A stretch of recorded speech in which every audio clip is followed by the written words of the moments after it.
todos. Yo soy Martín del Río, fundador de la Era Sur. Estamos muy contentos con lo que está pasando hoy.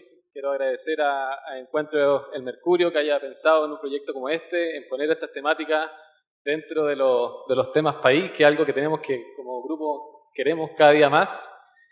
Y bueno, se viene una noche muy entretenida. Este proyecto naturalista nació el año 2018 y como dijo una ahí de las protagonistas, creo que hoy somos todos naturalistas. Esa es la tendencia, o eso es lo que nosotros como grupo queremos contagiar. Antes de presentar a estas estrellas, un pequeño homenaje a todos los que están acá, porque los naturalistas están entre todos ustedes. Y estas personas que van a salir ahora, probablemente algunos vienen, personas del público, focalizadas a conocer a algunos, o admiran a algunos de ellos, pero van a haber 7 visiones diferentes, desde distintos ámbitos profesionales, de distintas pasiones, y cómo todo esto se reúne en un centro común que es la naturaleza, en un país que es de naturaleza, y donde la naturaleza debe ser la prioridad. Para eso, además de estas imágenes, tenemos distintas secciones, algunas muy entretenidas, y que nos vamos a reír, lo vamos a pasar bien, vamos a conversar, pero todas estas personas que están aquí ahora, hay que decirlo de inmediato, que tienen un mensaje muy potente, que ojalá que todos puedan luego de esto seguir lo que están haciendo y decirle al tiro que hay muchos más naturalistas que se nos quedaron fuera, y que es lo que queremos lograr. Lo que queremos llevar hacia todos ustedes luego es más naturalistas, y algunos que a lo mejor están entre el público en estos momentos, que pueden ser niños y que en el futuro a lo mejor podrían serlo también. Así que partamos a presentarlo uno a uno. Pedimos un fuerte aplauso al doctor Javier Simonetti, que pasa adelante. A la abogada Florencia Ortúzar. Al geógrafo Pablo Oces. Al experto en felinos Nicolás Lagos. A la experta en mariposas María de los Ángeles Medina.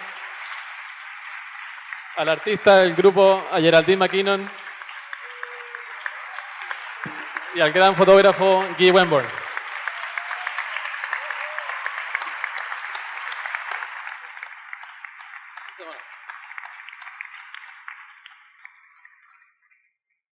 ¿Estás nervioso? Bueno, como les comentó René, tenemos una serie de actos durante la noche. Obviamente queremos entretenerlo y quizás darme una buena discusión.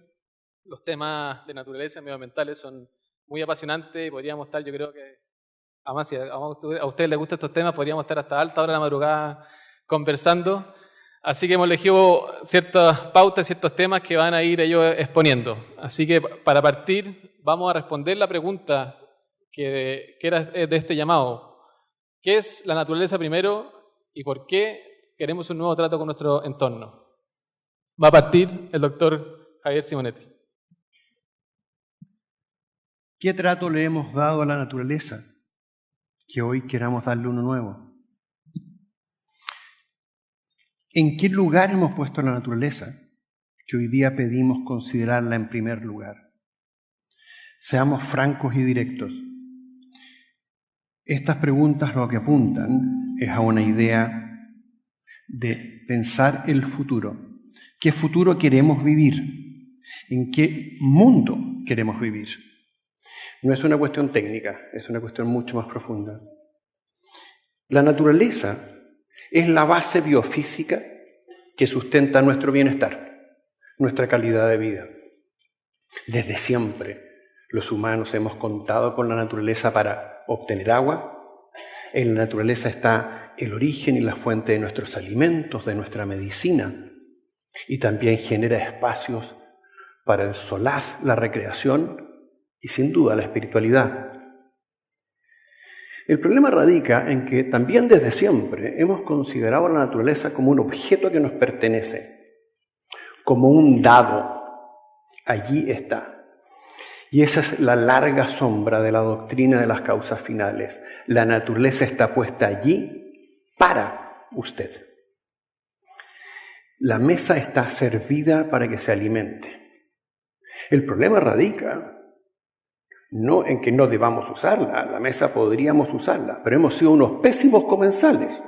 Hemos tenido unos modales muy poco adecuados con nuestro anfitrión. Por una parte, no hemos considerado en lo absoluto las consecuencias que nuestros actos han tenido y podrían tener sobre la naturaleza. Simplemente no existe. La naturaleza está allí y yo estoy ajeno a ella. Y no solo ignoro las consecuencias de mis actos sobre la naturaleza, sino que además ignoro las consecuencias que esos cambios que yo he generado podría tener sobre mi propio bienestar. Y ahí viene otra cosa que es particularmente interesante. Fíjense, a modo de ejemplo, los humanos hemos sido capaces de modificar la composición, la estructura y el funcionamiento de la naturaleza, aun cuando de eso no nos hayamos dado cuenta o nos hayamos querido dar cuenta. Ejemplos, hemos modificado la composición de los gases atmosféricos. Hemos sido capaces de modificar el curso y el flujo de los grandes ríos. Hoy día prácticamente no queda ningún gran río que no esté represado. Mala noticia si usted es pez. Y hemos modificado el devenir de cientos de especies hasta llevarla a la extinción, la desaparición de numerosos linajes. Y a pesar de ello, pareciera que estamos incólumes. Por eso hoy día pedimos debatir, conversar sobre si la naturaleza debiera estar primero y debiésemos tener un nuevo trato. ¿Por qué? Porque en la medida en que buscamos este nuevo trato, podríamos tener un futuro distinto, un futuro completamente distinto. Les insisto, no se trata de no usar los recursos que la naturaleza pueda proveer. Hay que usarlos de una manera distinta. Lo interesante en ese punto es que no es un problema de ciencia o técnica. Proveniendo del mundo de la academia, ¿verdad? Creo que tenemos suficiente información científico-técnica para tomar decisiones que sean bastante más razonables respecto del uso de la naturaleza o de la forma en que interactuamos con ella. El problema es cultural. El problema es decidir qué significa para nosotros la naturaleza, qué significa para usted la naturaleza y qué hacer con esa decisión. ¿En qué mundo quiero vivir? ¿Con qué otros elementos de la naturaleza quiero convivir? Y por lo tanto determinar cuál va a ser el papel que siga jugando ella en el devenir del bienestar de las poblaciones humanas. Lo que está en juego, por lo tanto, no es un trasnoche, ¿verdad?, de alguien que quiera ponerse ilusamente verde, por así decirlo, con el debido respeto. No, esto es una cuestión extraordinariamente práctica. O usted valora lo que la naturaleza es, o pone en riesgo el futuro de su bienestar. ¿Queramos darnos cuenta o no? Gracias.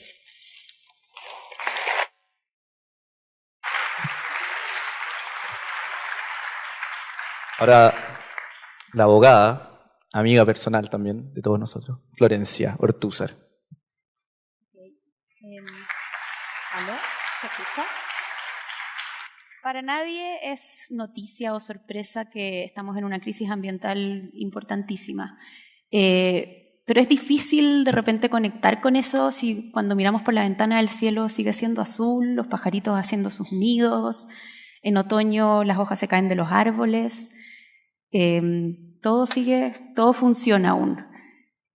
Pero claro, por otro lado, cuando escuchamos las noticias y vemos que los murciélagos se están cayendo cocinados en Australia o que hay incendios cada vez peores, las tormentas que destruyen con cada vez más furia. Incluso en Chile sucede que el sur tan húmedo de repente se incendia o el norte tan árido de repente se inunda. Entonces ahí realmente podemos decir, uy, en verdad esto es como una enfermedad integral, algo está pasando. Y bueno, efectivamente algo está pasando y la ciencia lo ha ratificado. Y esto tiene que ver con las emisiones de gases de efecto invernadero que han ido aumentando mientras aumenta la temperatura. Y eso es precisamente lo que está pasando. Mientras se emiten estos gases de efecto invernadero, que es especialmente por la quema de combustibles fósiles como el carbón y el petróleo, se forma una especie de frazada sobre la Tierra que atrapa el calor del Sol y hace el mismo efecto que los gases de efecto invernadero. Que los invernaderos. El mundo está consciente de esto y han estado tratando de resolver el problema por muchos años. 24 años llevan, de hecho, las autoridades internacionales reuniéndose y tratando de resolverlo. Y bueno, en realidad la solución es bastante simple: dejemos de emitir los gases que nos están envenenando, pero sin embargo no hay manera, no se ha logrado avanzar todavía.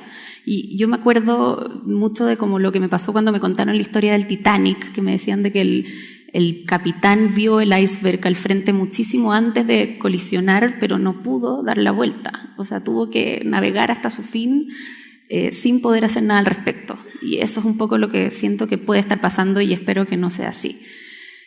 Hace poco vi una charla de una niña que se llama Greta Thunberg, que ha estado bastante famosa últimamente, que es una niña de 15 años de Suecia que ha liderado el movimiento ambiental de los jóvenes y niños.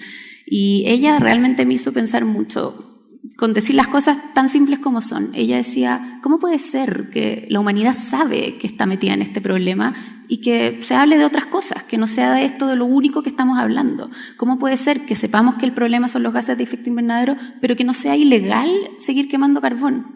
La verdad es que yo me pregunto lo mismo, parece increíble.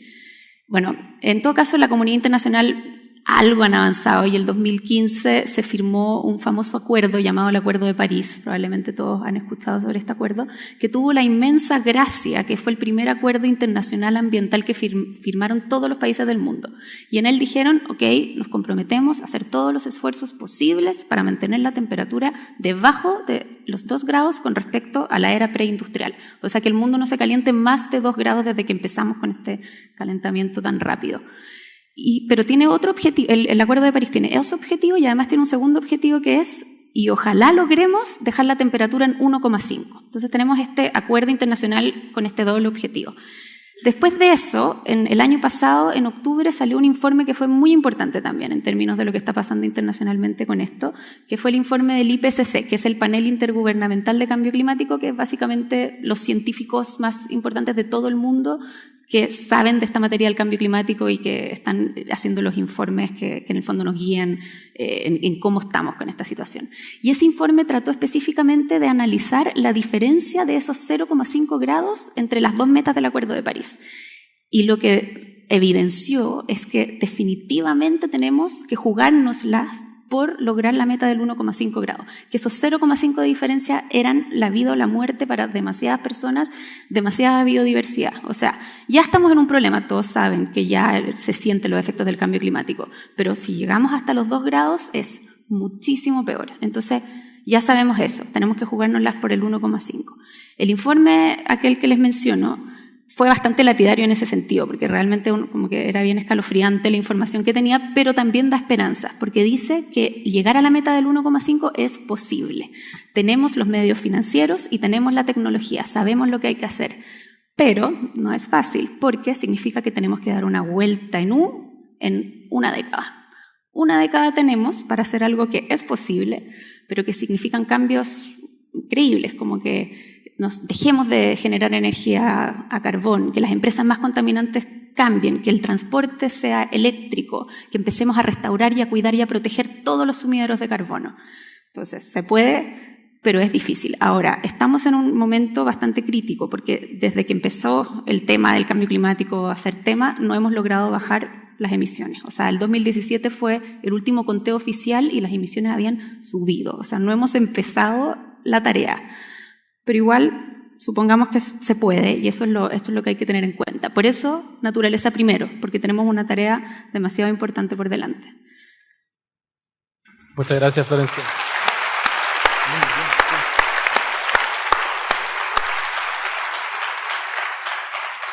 Tenemos que estar preparados porque los temas hoy día, la idea es no salir medio depresivos de hoy, porque no son fáciles, pero de a poco vamos a ir dando esperanza.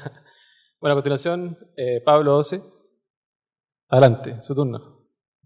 Sí, vamos a tratar de no salir deprimidos, es verdad. Pero igual para mí sí hay que hacer un nuevo trato. Tengo la impresión de que hemos avanzado mucho. Recuerden que hace algunos años, algunas décadas, no teníamos nada. No teníamos institucionalidad ambiental.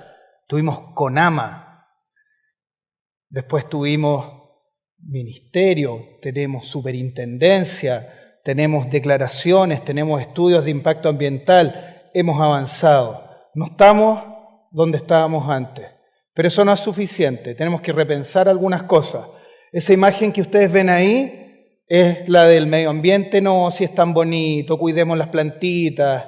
Es todo lindo, letreros y declaraciones de buenas intenciones. Y detrás una chimenea en Huasco que tiene el pueblo cubierto de un hollín negro. Eso hoy día ya es inaceptable. Tenemos la obligación de ir más allá. Tenemos que avanzar más allá de esta condición. Este país merece mucho más actualmente. Ese es el nuevo trato que estamos proponiendo para empezar a avanzar. Y esta naturaleza, este medio precioso donde nos desenvolvemos, que tanto disfrutamos, no puede ser considerado solamente como un maravilloso telón de fondo. Si no lo cuidamos, lo estamos convirtiendo en un pasivo. ¿Ven lo que está en primer plano? Eso es un cementerio. Esa es la deuda ambiental que podemos empezar a crear en ese maravilloso telón de fondo que es el Cerro Sillahuay detrás. Tenemos que cuidarlo. Son pocos los países que se pueden dar el lujo de tener marcas como Atacama, Andes, Patagonia, Isla de Pascua, Océano Pacífico. Se lo quisieran, yo les digo Himalaya a ustedes y se fascinan, se alucinan inmediatamente. Pero nosotros tenemos eso mismo. Ese es nuestro patrimonio ambiental. Y tenemos que plantearnos seriamente, en ese sentido, poner esta naturaleza primero. Tenemos que incorporarla en nuestras tomas de decisiones. No podemos seguir mirándola como algo que es bonito. Y en ese sentido, la naturaleza no puede ser considerada como elementos que no están conectados entre sí. Por algo a uno le enseñan que esto es un sistema natural.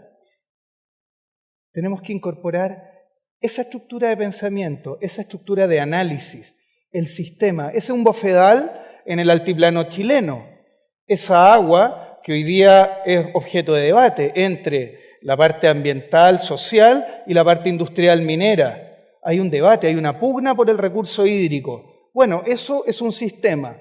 Es agua que ingresa por las lluvias estivales en la cordillera, luego alimenta a comunidades aymara, luego baja, en algunos casos superficialmente, en otros casos por napas subterráneas, y constituye la fuente hídrica de 200, 300.000 habitantes en Arica, Iquique, Antofagasta, Copiapó. O sea, el problema es sistémico, es un mono completo. Tenemos que pasar del análisis de proyecto al análisis de sistema. ¿Cómo lo hacemos? Educando. Esa es nuestra clave. Ahí está la esencia de esto. Tenemos que enseñar a cuidar. Tengo una frase por aquí que me van a perdonar, pero tengo que leerla porque no me puedo equivocar. Y dice así: lo que se conoce se quiere y lo que se quiere se cuida. Entonces, primero conozcamos. ¿Cómo conocemos? Si no tenemos para qué ir hasta allá, pero conocemos enseñando. Y hay una labor de educación que tenemos que empezar a abordar de manera súper seria. Educación de calidad, educación respecto del país que tenemos, de cómo funciona este país.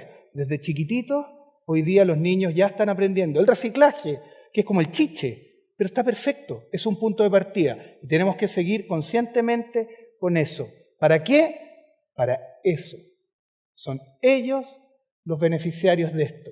Para las generaciones que vienen. Nosotros no podemos quitarles la libertad de escoger, disfrutar o no un bosque de niebla. No podemos, no se lo merecen. Tenemos que darles ese regalo. Esa es nuestra obligación y tenemos que trabajar para que eso funcione, para que sigan disfrutando lo mismo que nosotros hemos disfrutado y tal vez más.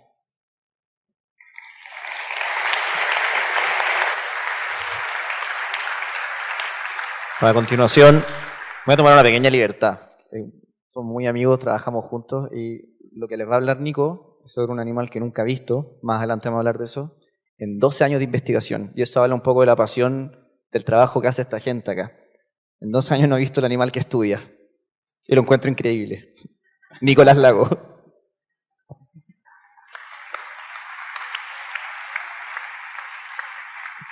Bueno, muchas gracias.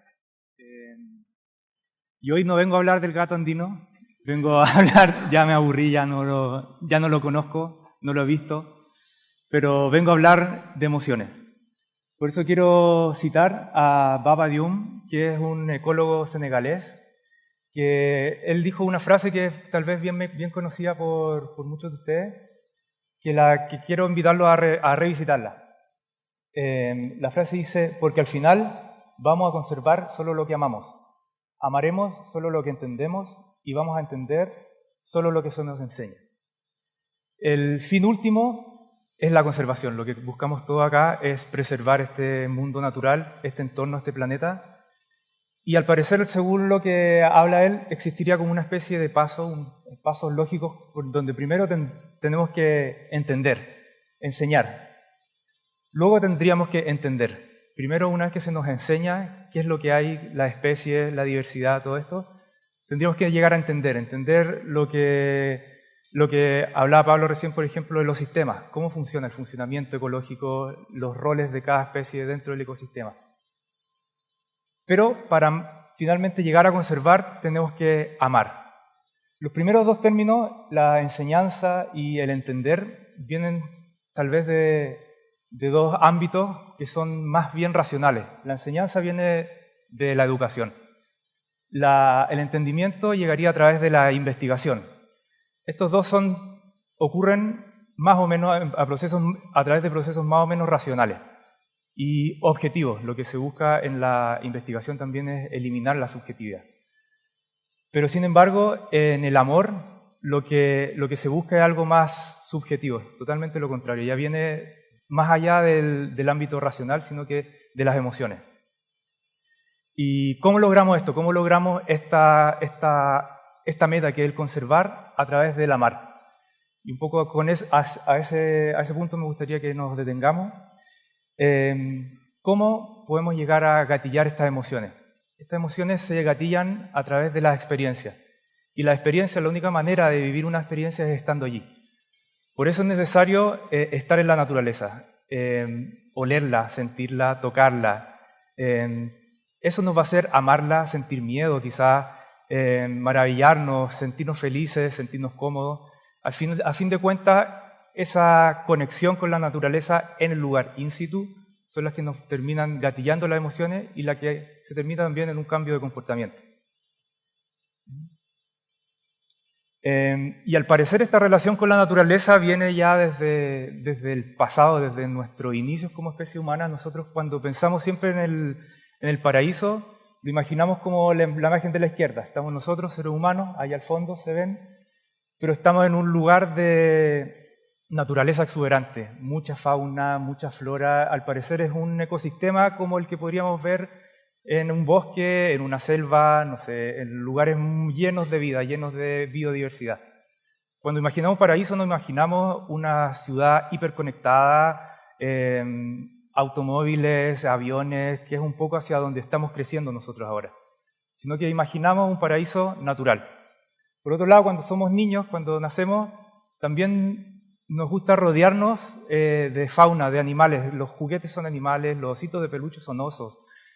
Nuestras ropas también son animales. Entonces, al parecer existe este vínculo que es tan profundo entre el ser humano y la naturaleza y que muchos autores lo han llamado biofilia. Y que no es más que una relación intrínseca entre el ser humano, ya incluso puede tener justificaciones genéticas de relación con el mundo natural.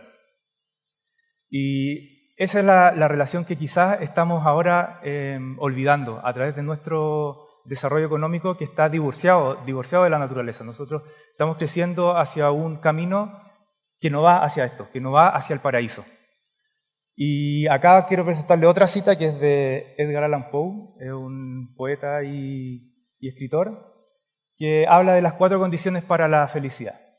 Bueno, él era un hombre heterosexual, pero la primera frase se podría decir el amor de una pareja, la vida al aire libre, la ausencia de toda ambición y la creación de una belleza nueva. Y aquí de nuevo aparece la naturaleza, aparece la vida al aire libre. Es algo que nosotros buscamos, anhelamos. Nosotros nos sigue desde que somos guaguas. Cuando pensamos en el paraíso está la naturaleza. Al morirnos nos regalan flores. Entonces la naturaleza está ahí. Y entonces, ¿cómo ¿cómo recuperamos? ¿Qué pasa? ¿Qué sucede cuando nosotros volvemos a esta reconexión? Cuando volvemos a salir de la ciudad tal vez y volver a reconectarnos con el mundo natural. Esta foto que les muestro aquí fue tomada el año 1903 y la persona que está a la derecha, que se parece a Javier Simonetti, no es Javier Simonetti, porque fue en 1903, él es John Muir, es uno de los precursores de la conservación. Él fomentó la conservación de espacios naturales por su valor en sí mismo, por su valor intrínseco. Y la persona que está ahí a la izquierda es Theodore Roosevelt. Él fue presidente de los Estados Unidos, en ese entonces ya era presidente de los Estados Unidos, y el paisaje en el que están allá es el Parque Nacional Yosemite.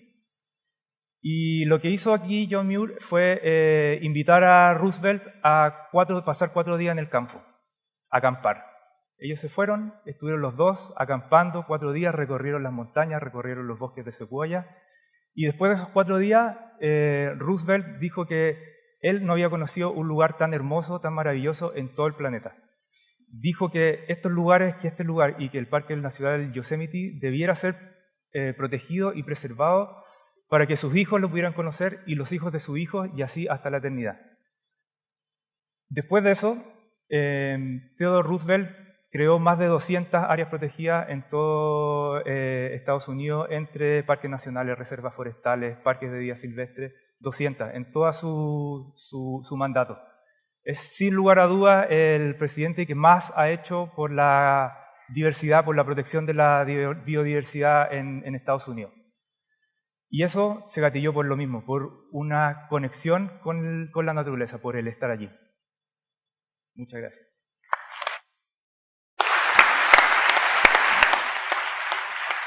Gracias, Nico.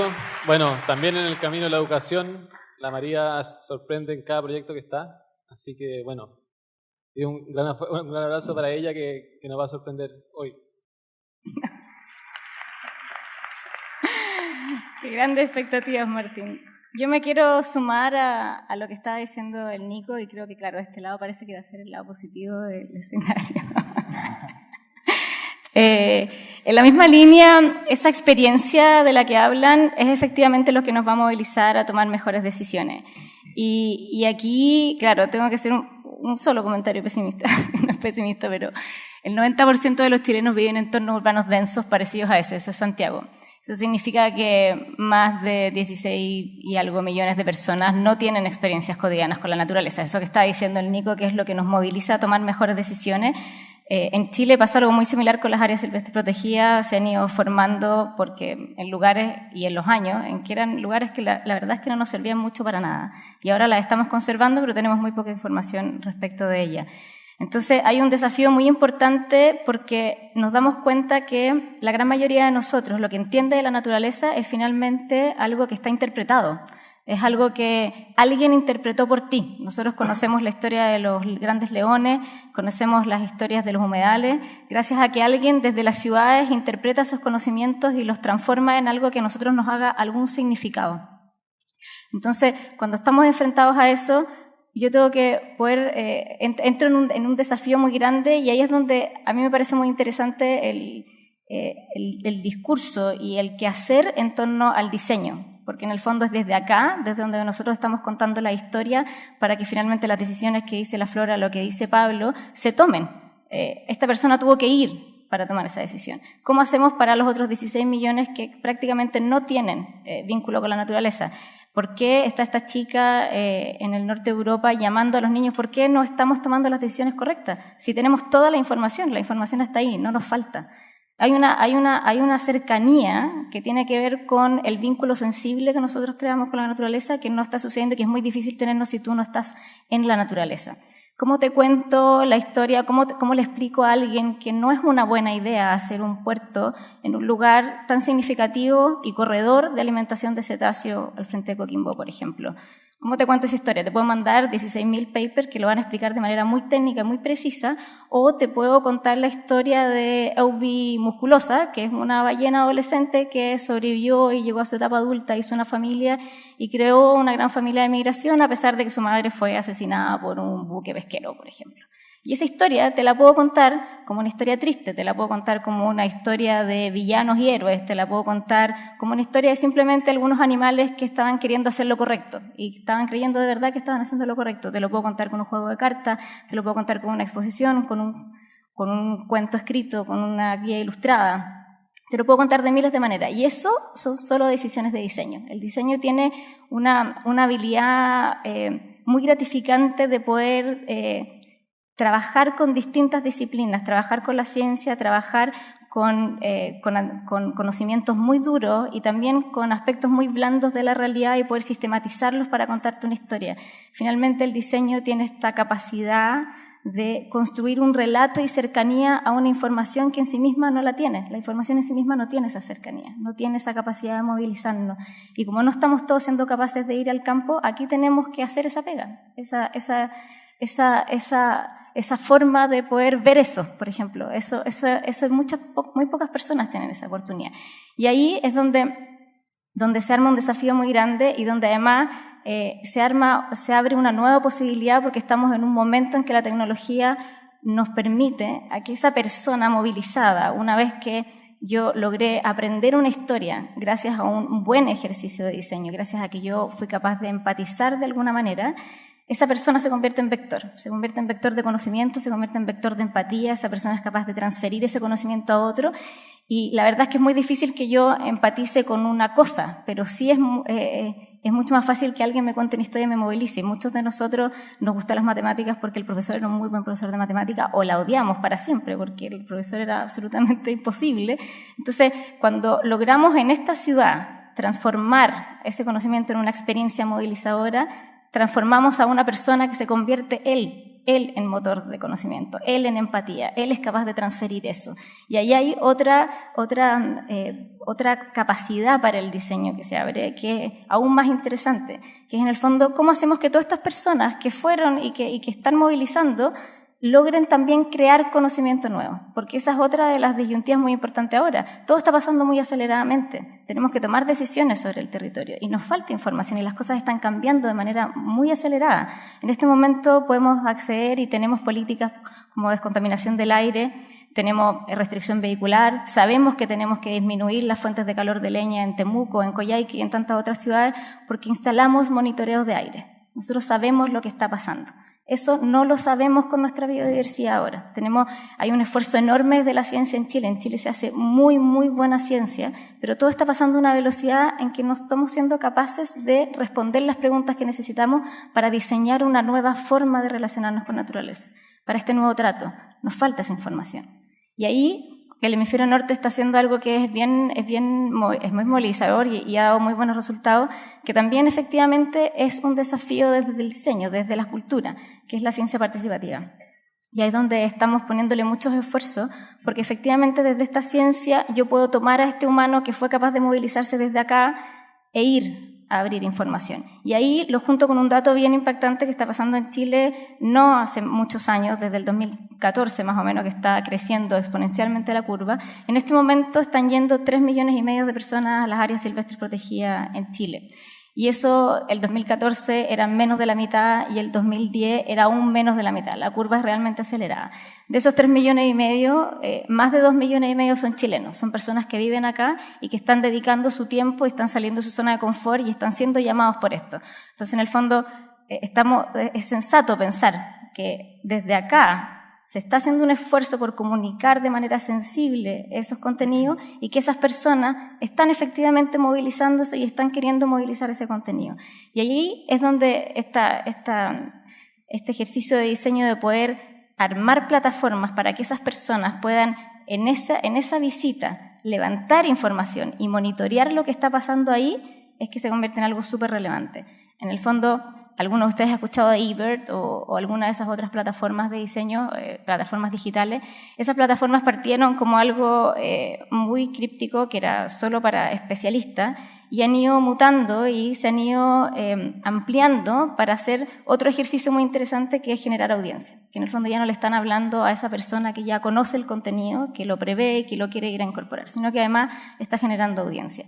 Y eso es algo que en este momento está entregando una cantidad de datos enormes. eBird está entregando datos que han servido para monitorear clima, no solo para monitorear aves, que está sirviendo también para generar comunidades en lugares específicos, y estas plataformas tienen esa potencialidad. Y eso también es un ejercicio de diseño. Tienen la potencialidad de poder ir y juntar una cantidad de personas que están reunidas en un territorio, que se reúnen por una causa específica para limpiar un lugar, para levantar información respecto a un lugar, para enseñar respecto a un lugar. Y ahí hay múltiples desafíos en una misma herramienta, en el fondo. Pero ¿cómo esa herramienta genera información que realmente es de calidad, información rastreable, información que es capaz de ayudarnos a modelar qué es lo que va a pasar con eso o cómo tomamos mejores decisiones? ¿Cómo hacemos, por ejemplo, un plan de descontaminación ambiental como lo tenemos gracias al monitoreo? ¿Cuál es el plan que necesitamos para nuestra naturaleza? Eso es algo que efectivamente se puede hacer desde este ejercicio de diseñar. Hay una intención sensible en eso que es relevante y que nosotros la necesitamos porque ninguno de nosotros se está mudando en masa a vivir a la montaña. De hecho, ese 90% va en aumento. Cada vez va a ser más cantidad de personas viviendo en grandes ciudades, y lo que nosotros podamos articular con esos territorios que están allá afuera, con esas otras vidas que están allá mientras nosotros estamos conversando en este teatro, es realmente importante para poder realmente tomar mejores decisiones. Si no tenemos esa información, no vamos a poder tomar mejores decisiones.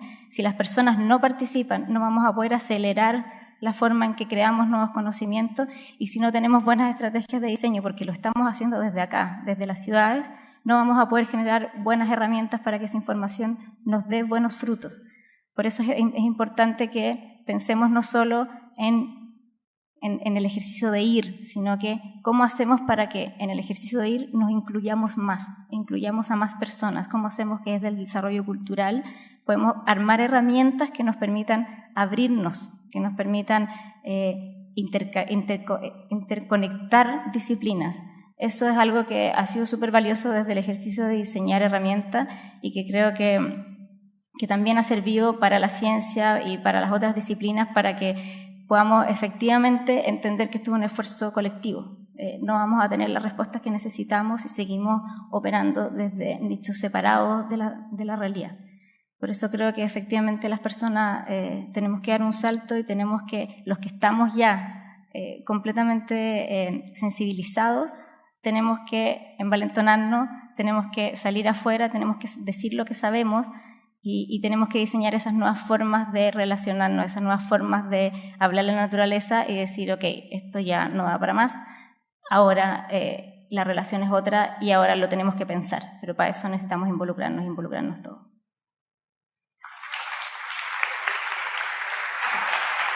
A continuación, ¿dónde se junta el arte por medio de una disciplina como ilustración con la ciencia y específicamente la botánica? Con Geraldine McKinnon. Hola. Bueno, yo ahora no les voy a hablar de muchos datos porque no los tengo, nunca me los voy a aprender, pero les quiero contar una historia sobre el copihue y yo.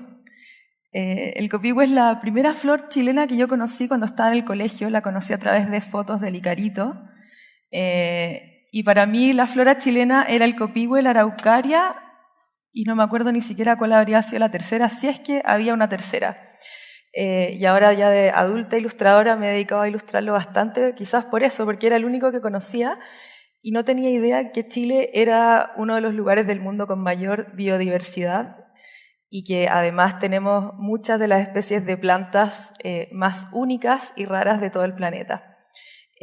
Cuando supe eso mucho más grande, hace no tantos años atrás, lo supe más encima en un jardín botánico europeo. Ahí me tuve que sentar a dibujar plantas chilenas para poder formarme como ilustradora botánica, porque aquí en mi país no tenía dónde ir a dibujar plantas chilenas, sino tenía que pegarme el pique al cerro o al bosque o a lugares muy lejos de donde yo vivo. Entonces, mi única forma de hacerlo en ese minuto fue viajar al extranjero, donde se valoraba mucho nuestra flora. Pero ya han pasado años desde eso, la situación ha cambiado para mí y ha cambiado también en el medio donde me muevo, que es en el pequeño mundo de la ilustración naturalista y sobre todo de un nuevo lenguaje que se está fraguando y que está ahí en ciernes, un movimiento para mí como social, que es este nuevo matrimonio entre el arte, la ciencia y la comunidad. que es donde habemos muchas personas que venimos desde distintos ámbitos de la creación y del pensamiento científico y del arte, a conversar sobre estos temas que nos interesan como la naturaleza, el medio ambiente, las especies y el cambio climático, para encontrar nuevas formas de relacionarnos con esta naturaleza que hemos puesto tan en peligro. Aquí les estoy mostrando algunas fotos de mi último viaje a la mítica senda de Darwin en Chiloé, donde todos los años nos vamos a un grupo multidisciplinario de científicas, diseñadoras, artistas, a formar a personas adultas que quieren aprender ilustración botánica, pero nos hemos dado cuenta que es mucho más lo que estamos enseñando y es esta nueva mirada sobre el entorno, sobre los detalles de la naturaleza, de conocer, hacerse cargo, querer lo que estamos viendo, y ahí se produce una especie de mundo mágico donde todos salimos con más ganas de contagiar este proceso de aprender la naturaleza a través del dibujo, que además es una de las actividades humanas más antiguas que existen. Junto con la música, producir sonidos, aplaudir, bailar, el acto de dibujar es uno de los más antiguos y de hecho todos ustedes lo tienen en sus genes. Por lo tanto, cuando a mí me dicen que yo no puedo dibujar, yo le digo, eso es una gran mentira que te ha traspasado la cultura, pero no es así, todos podemos dibujar.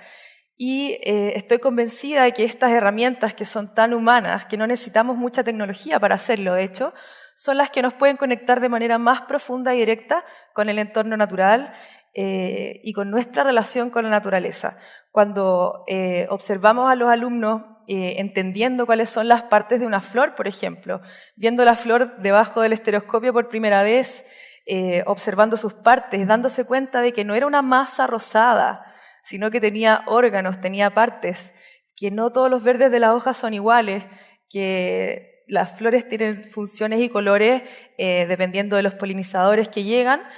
A la gente se le abre un mundo, a las personas se le abre un mundo. Es el mismo camino que recorrí yo y que ahora veo que lo están recorriendo muchos de mis estudiantes y que algunos de ellos incluso han querido cambiar su profesión radicalmente para dedicarse a dibujar plantas, que en algún minuto yo sentí que era algo muy inútil. Leí, me acuerdo, un libro sobre el cambio climático y lloré al final.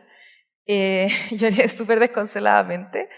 Y dije, pucha, lo que estoy haciendo en realidad no sirve para nada, es ridículo, es superficial y no estoy aportando nada. Pero con los años, y ya siendo un poco más amable conmigo misma, me he dado cuenta de que sí es un aporte ver a que personas como ustedes, que estamos aquí, jóvenes, viejos, de todas las edades, se maravillan con esto y ya tienen otra conexión y se transforman en portadores de este virus del amor por el entorno natural. Y creo que para mí ese es mi principal objetivo profesional y como persona, es contagiar este amor por las especies a través del arte, del dibujo, de la observación y de la contemplación.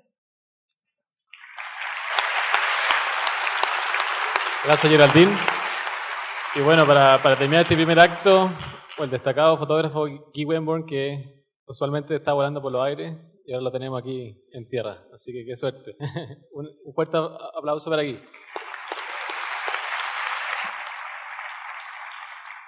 Yo les voy a tener que leer porque lo espontáneo no me sale.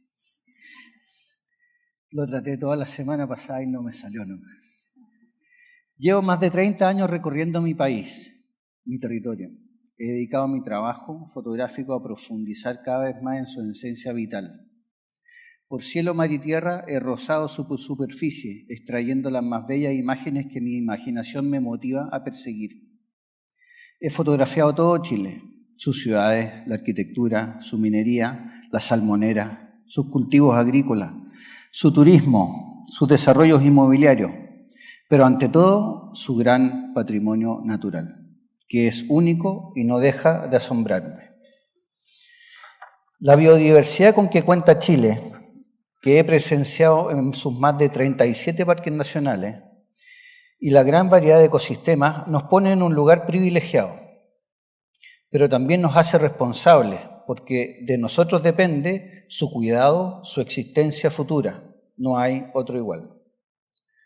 Con mi trabajo he visto cómo los humanos usamos la piel de Chile para habitar y extraer sus riquezas, desarrollando industrias que relegan nuestro patrimonio natural a un rol secundario, como un subvencionador de lo que llamamos progreso o desarrollo. De todos los tipos de fotografía que realizo, lejos la que más me interesa y aporta es la visión aérea. Estar suspendido lejos del suelo, mirándonos desde donde normalmente no nos vemos, me hace reflexionar. El poder vernos desde una perspectiva no humana me ha hecho pensar en la interacción del ser humano con su entorno en una escala de tiempo planetaria. Y no dejo de preguntarme cómo, en una mínima fracción de tiempo, hemos sido capaces de modificar nuestro entorno de forma irreversible.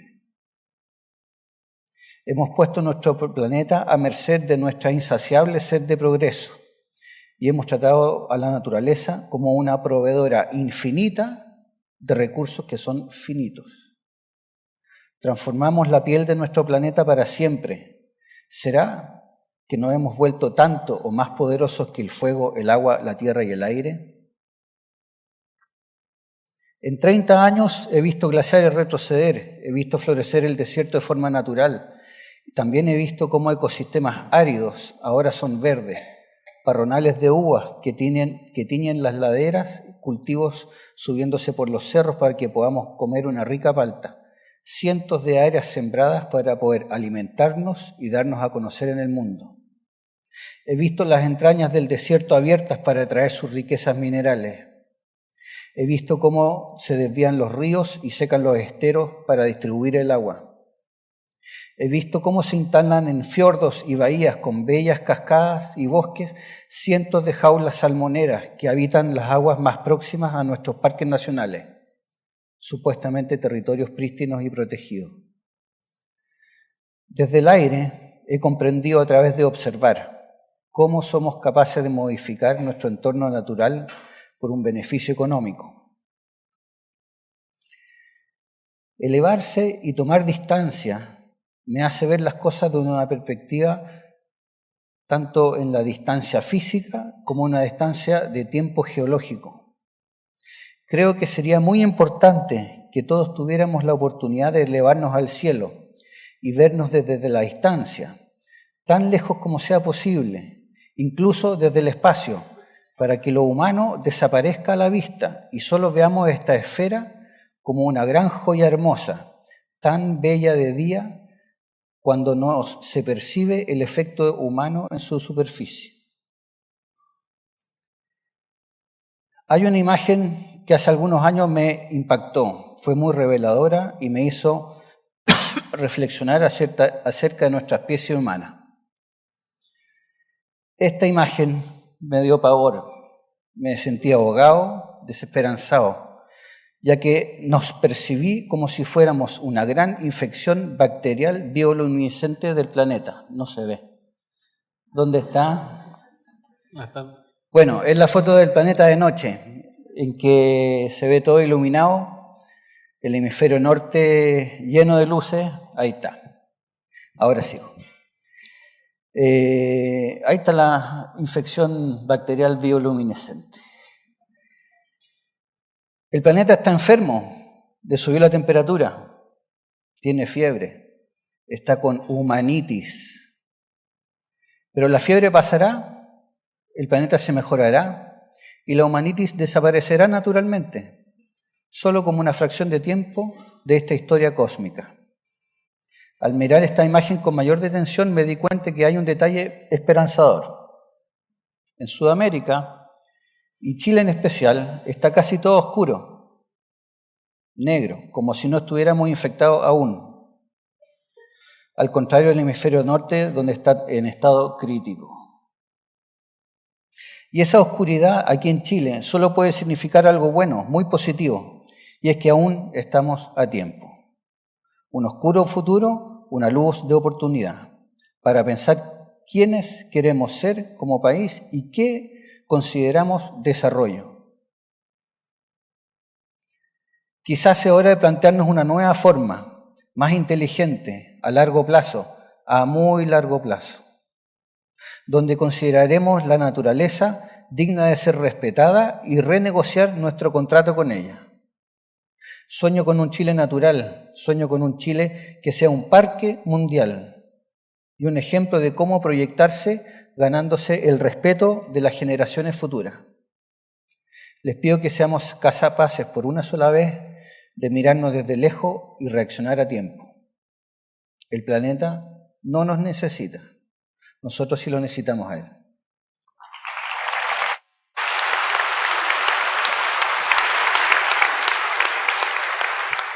Muchas gracias, aquí. Bueno, para seguir, como ustedes vieron en un inicio, había, o lo vieron en Ladera Sur o por las redes, nosotros hicimos, esto fue un proyecto, una web serie, es decir, cada uno de ellos tenía un capítulo. Para contarle un poco la interna, cada uno de ellos fue grabado alrededor de 1 hora y lo que quedó fueron 3 minutos, 2 minutos y medio. Fue un trabajo de edición muy duro.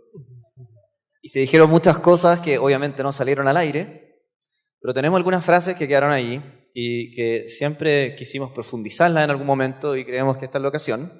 Así que tenemos unos videos cortitos sobre cosas que ustedes dijeron en esas horas de entrevistas y creemos que son necesarias para poder conversar un poquito al respecto.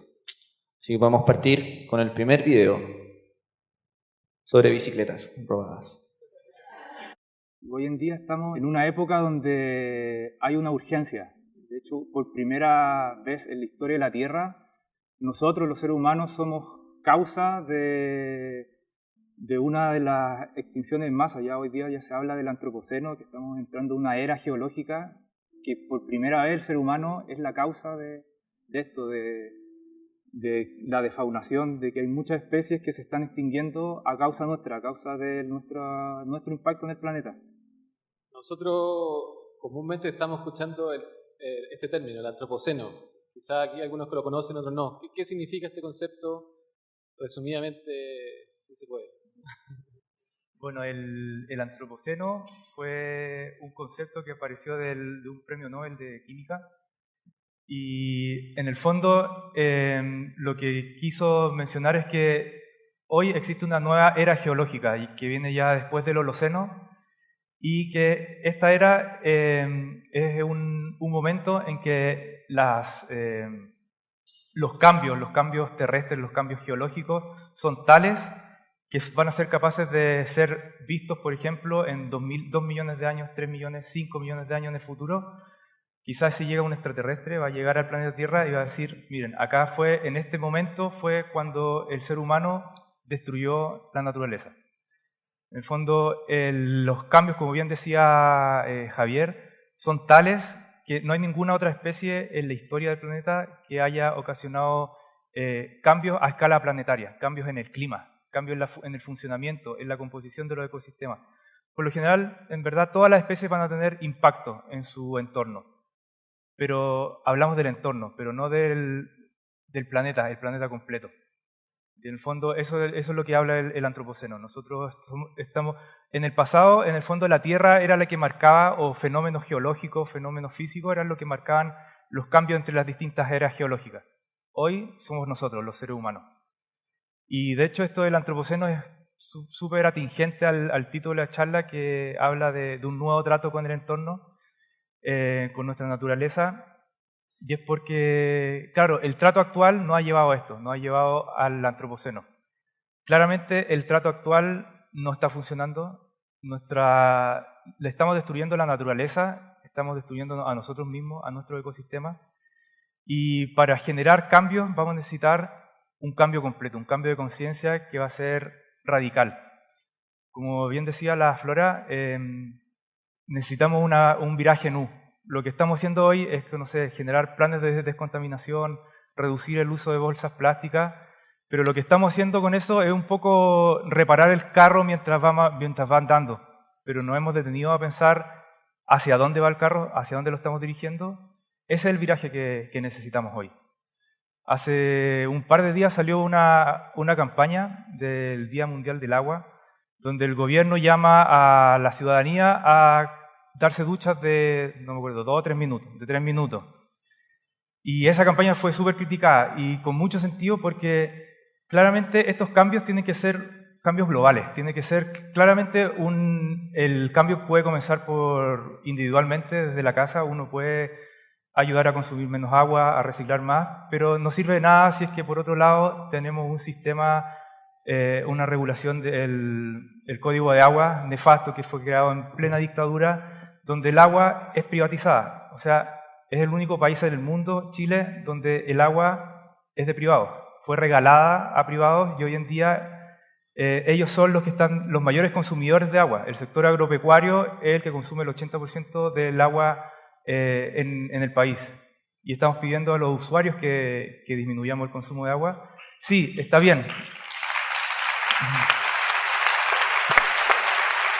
Está bien que el cambio tiene que partir por nosotros, tiene que partir por casa. Tenemos que cambiar nuestras costumbres, nuestra manera de pararnos frente al mundo, pero también eso tiene que estar alineado con políticas públicas que vayan también en esa línea. No puede ser que en Petorca, en La Ligua, la gente tenga que bañarse con agua que traía por camión de aljibe. Una palta, un árbol de palto consume entre 120 y 180 litros al día, en un día. Las Naciones Unidas establecen que más o menos una persona para satisfacer sus necesidades básicas debiera ocupar más o menos 100 litros. Hoy en día en Petorca, en La Ligua, se le está entregando a través de camiones de aljibe 50 litros por persona. Entonces, el cambio sí tiene que ser por uno, pero también tiene que ser por parte de los gobiernos, por parte de las políticas públicas. Y esto no es por nosotros tampoco, no es solamente por las personas. Lo que yo quiero también dejar claro es que no es para un planeta para nuestros hijos, nuestros nietos, nuestros tataranietos, sino que también es un planeta para las otras especies. Tenemos que dejar un poco de lado el protagonismo de la especie humana en el planeta y entregar el planeta también a la otra especie. Gracias, Nico.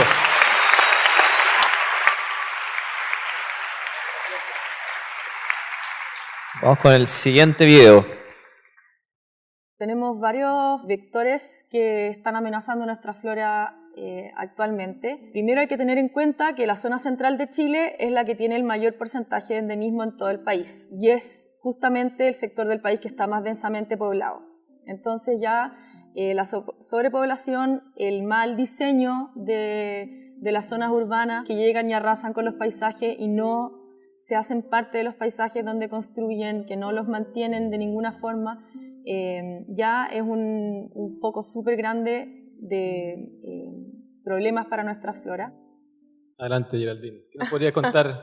Es el término también de endemismo, porque quizás hablamos de siempre de la biodiversidad y aquí que hablas de la zona central que es tan especial, quizás el sur está tan protegido, pero ¿por qué la zona mediterránea o la zona central es tan importante?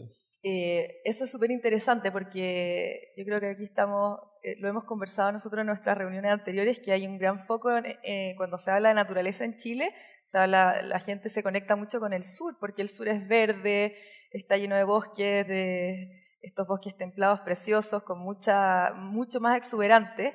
En cambio aquí en la zona central tenemos bosques que son más bajitos, más secos, y yo creo que también influye el hecho de que estamos muy acostumbrados a verlos y que todos vivimos aquí, por lo tanto ya no les damos la importancia que realmente tienen. Y por otro lado está toda la invasión de industrias y de proyectos inmobiliarios de las ciudades que se expanden y que acaban con esta naturaleza que nos rodea.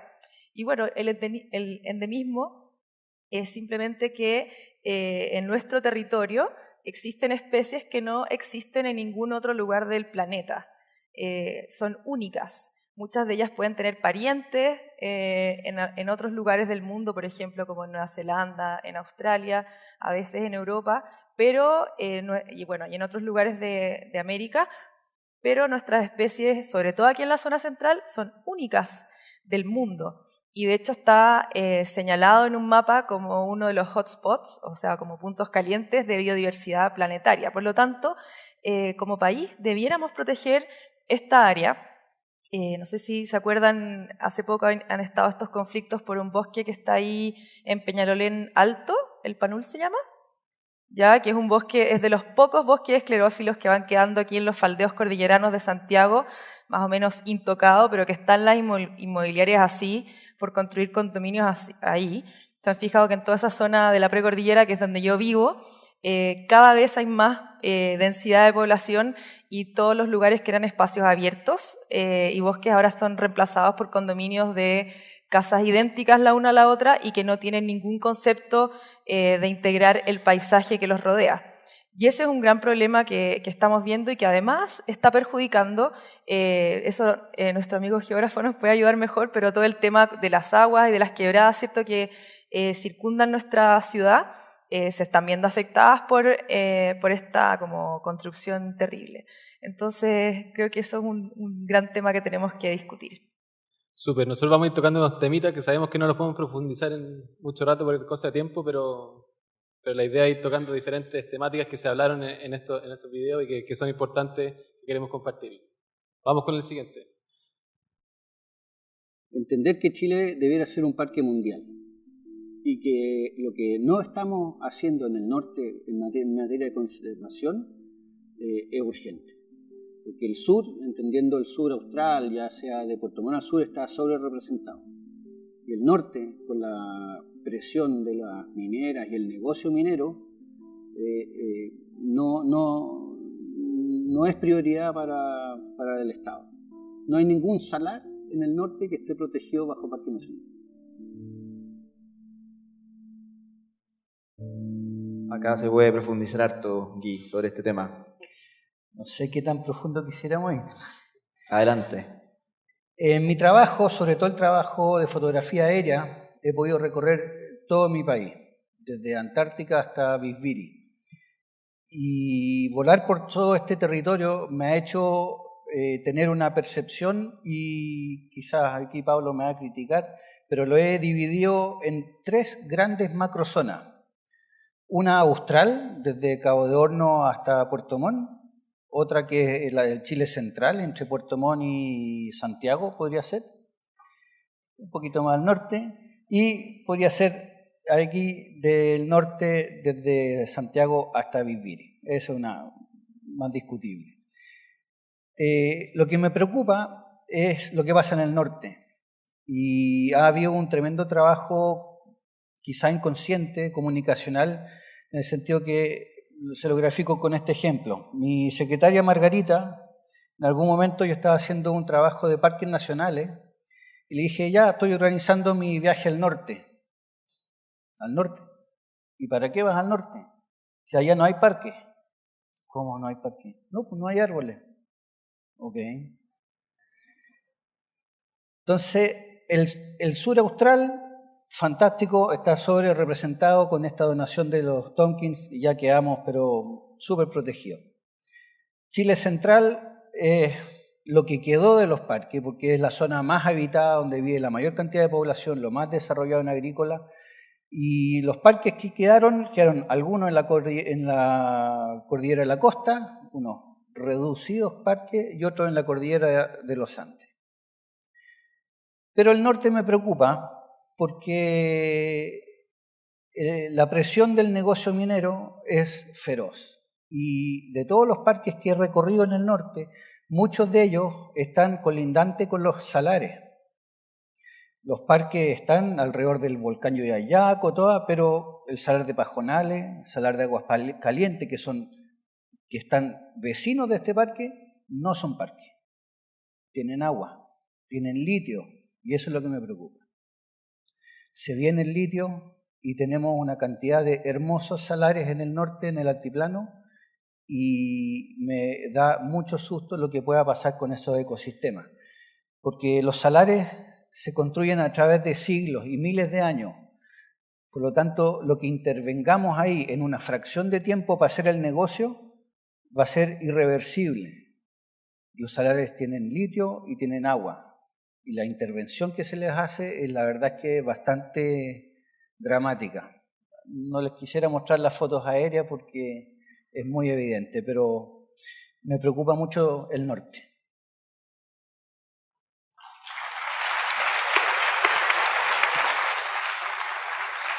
Vamos con el siguiente. Sería maravilloso que un presidente lo tomara. Sería como realmente ponernos como un anteojo a todas las medidas, a todo lo que se haga en el país con respecto a la protección del medio ambiente.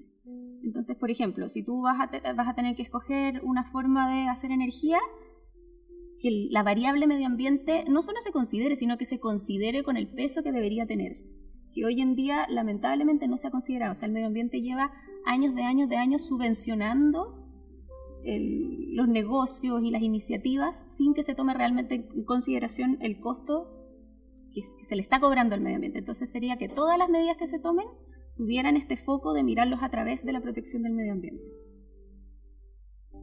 Florencia, ¿qué tan real esto? ¿Se puede ver esto de manera positiva? ¿Estamos a tiempo? Mira, yo creo que la próxima vez que hable voy a ser positiva, pero todavía no, pero prometo que lo seré.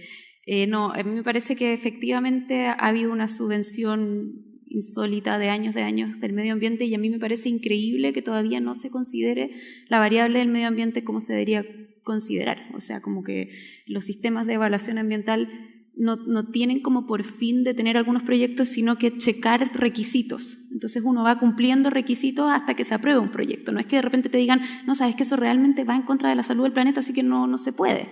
Y yo creo que debería ser así, que la variable del medio ambiente debería ser la variable principal, y solo después de asegurar que no le vas a hacer daño a este planeta viviente de cuya salud dependemos, ahí recién pensemos, ¿será buen negocio? ¿Será conveniente? ¿Será una buena tecnología? Y ahí, bueno, decidimos si se hace o no. Pero basta ya de dejar la naturaleza así como para después.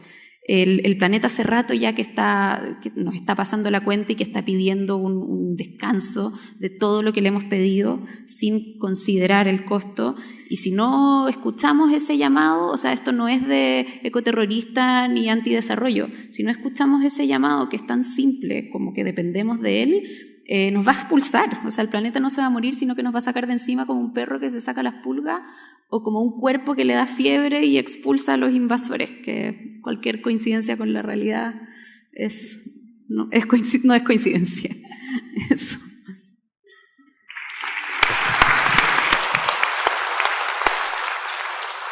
Vamos con el siguiente.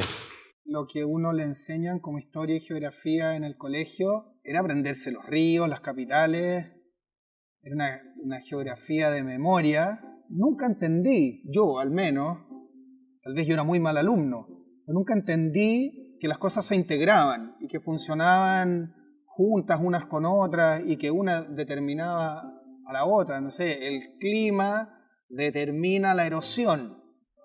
Yo nunca entendí eso. Yo entendí que habían ríos y que había que saberse los ríos, que habían capitales y que había que saberse los nombres, y que si cambiaba una capital yo nunca logré entender que había un problema político ahí, o que habían temas de comunidades que piensan distinto.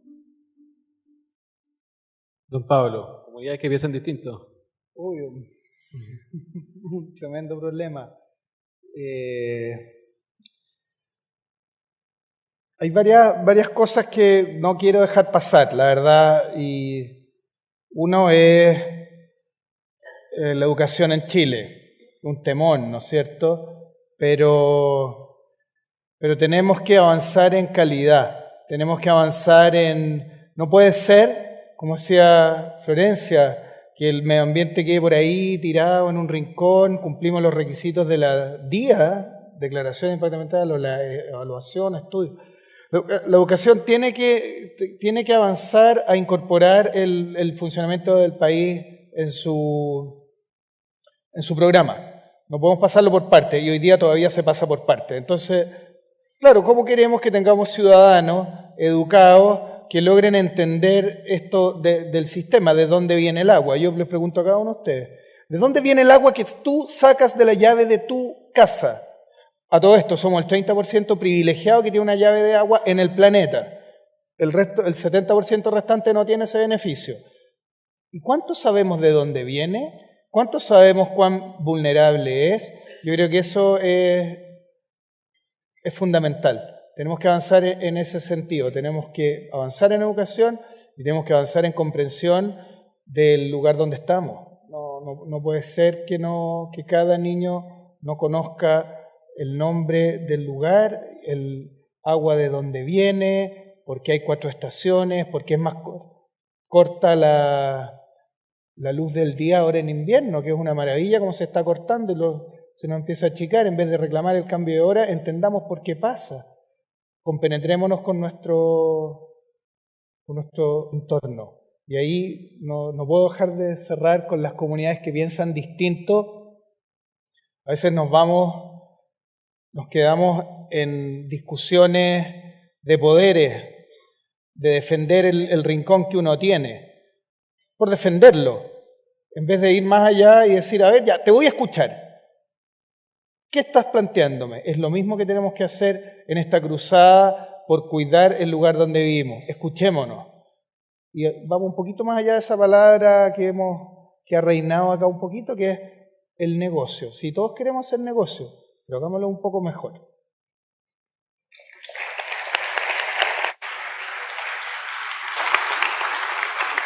Vamos con el siguiente. Creo que la emoción es la única forma de traspasar información. No sé si es la mejor manera, creo que es la única que realmente conmueve a otro. Mira, estamos en la época de la información. La información está en todas partes. Yo prendo mi teléfono y está la información. No hay nada que yo no pueda acceder. Estamos con amigos carreteando y alguien se olvidó de algo y simplemente lo buscamos. La información está ahí. Pero que esa información le llegue a otra persona y lo movilice, que esa información signifique una decisión, que esa información signifique un motor de cambio, que esa información signifique que yo tome una decisión distinta a la que he venido tomando antes, eso es esencialmente emotivo. Y creo que sin emoción esa información es infértil. Esto no es tu gran desafío, María. En general siempre está ahí con esto ahí en la cabeza. Sí, está recurrentemente. Es que lo hemos tocado varias veces, lo han tocado los chicos, como que al parecer hay algo, ¿no? Sabemos que hay que hacer mejor las cosas, sabemos que tenemos que hacer los negocios de mejor manera, sabemos que estamos usando esto de una manera que no es sustentable. Vemos este Titanic, ¿no? Vemos el glaciar ahí y como que no tomamos la decisión. Como que ¿quién es el primero que va a decirse es que no, esto no es una buena idea, esto no está bien, hagámoslo de otra manera?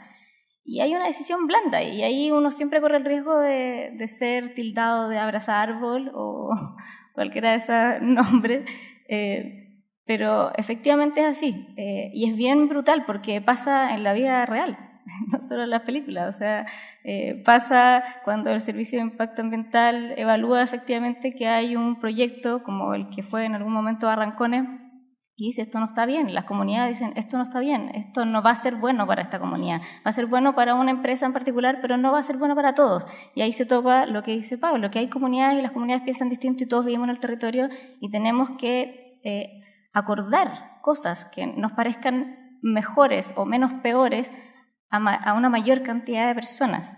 Y resulta que finalmente esta decisión se toma porque el presidente de la República en ese momento, y en este momento, el mismo presidente tiene un vínculo con esto y va y para el proyecto, ¿no? Y hay una cosa emocional ahí de por medio. Y también, por supuesto, hay otras cosas que no podemos mencionar acá, pero sabemos que ahí finalmente, o esta historia que nos cuenta el Nico, que llevan al presidente a conocer Yosemite y efectivamente este presidente termina transformado. Es como si fuera una especie de religión, ¿no? Nos mandan así como al bosque y volvemos así transformados. Y efectivamente eso es así. La información es un dato y es un poco lo que les estaba diciendo antes. Hay una manera de envolver ese dato, de contar esa historia y de traerlo, que nos va a cambiar y nos va a dar la valentía, en algunos casos, de decir, ¿sabéis qué? No, esto no está bien. Y al parecer es simplemente eso. Es como cuando uno va a un niño y le muestra algo por primera vez y ese momento en que los niños ven algo y dicen ¡oh! Y quedan así, como impactados y tú te das cuenta que su sentido de realidad se expandió y nos sigue pasando y de adultos a veces nos pasa menos, nos acostumbramos al sentido como de confort, nos acomodamos ahí, pero cuando vuelve a pasar nos volvemos a maravillar de ese momento en que la realidad se pone más compleja, en que yo entiendo algo nuevo y provoca ese como goce y te empodera hacia un nuevo lugar. Y esa transformación es emocional, no es intelectual. Y eso es lo que finalmente estaba tratando de decir en esa frase, que la invitación es a que tomemos esa valentía cuando sucede esa transformación en cada uno de nosotros, tomemos una mejor decisión y le digamos al otro, ¿sabéis que eso no está bien? Yo creo que no está bien. Eso. Faltaría el video de doctor. ¿Ah? Terminamos con don Javier. Doctor Javier. Preguntas. Más allá de restaurar, lo que falta en realidad es un entendimiento de qué papel juega la naturaleza en la vida de los chilenos. Una vez que logremos entender cómo la naturaleza, sea la flora o la fauna en términos antiguos, la biodiversidad, juega en tu bienestar en el día a día de cada uno de los chilenos, vamos a estar en mucho mejores condiciones de tomar decisiones respecto a cómo gestionarla adecuadamente. ¿Qué rol juega en la vida de los chilenos?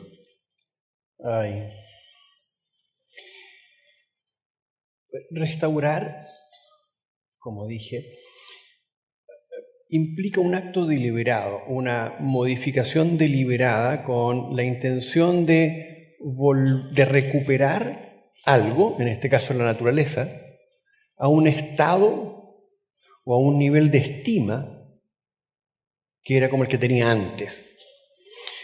Pero esto tiene a lo menos dos supuestos. Una, que nos dimos cuenta que la naturaleza cambió y que esos cambios son producidos por nosotros. ¿Verdad? Esos son tremendos. Y tercero, que nosotros queremos que la valoramos mucho más lo que era antes que lo que está ahora. La condición basal, el supuesto basal ahí, es que somos capaces de valorar la biodiversidad o la naturaleza, que la estimamos de una cierta manera y que lo que había antes era mejor de lo que tenemos ahora y por lo tanto deberíamos cambiar. Pero esto supone que lo valoramos y para valorarla, como ya se ha dicho, en particular lo hizo con fuerza Baba Dioum, es que la conocemos qué significa y tiene múltiples significados, muchos valores, desde el valor de existencia de cualquier organismo por el mero acto de existir y que usted decide que debería restaurar, recuperar el hábitat, por ejemplo, de esa especie para que siga viviendo. Y usted asume la culpa que si se extingue, usted es responsable de esa extinción. Y por lo tanto, al revés, quiere hacerse cargo que la especie, si se va a extinguir, que se extinga sola. Y como dice la cumbia, ese muerto no lo cargo yo. Desde esos valores hasta los más pragmáticos, en los cuales a usted le interesa recuperar, recobrar los valores que tiene una determinada configuración de la naturaleza para que le produzca alimentos, agua, entre otros. Pablo se preguntó si sabíamos dónde venía el agua que sale por la llave. Un estudio que realmente da para sonreír o reír a mandíbula batiente es un estudio que hizo una asociación norteamericana de productores de leche, donde les preguntó a sus clientes de dónde venía la leche chocolatada. La leche chocolatada del 17% de los encuestados, que equivale casi a la población de Chile en número, dice que la leche chocolatada, la leche que tiene color café, viene de vacas de color marrón. Imagínese dónde vendrá la leche que tiene sabor a frutilla, que me da rosada.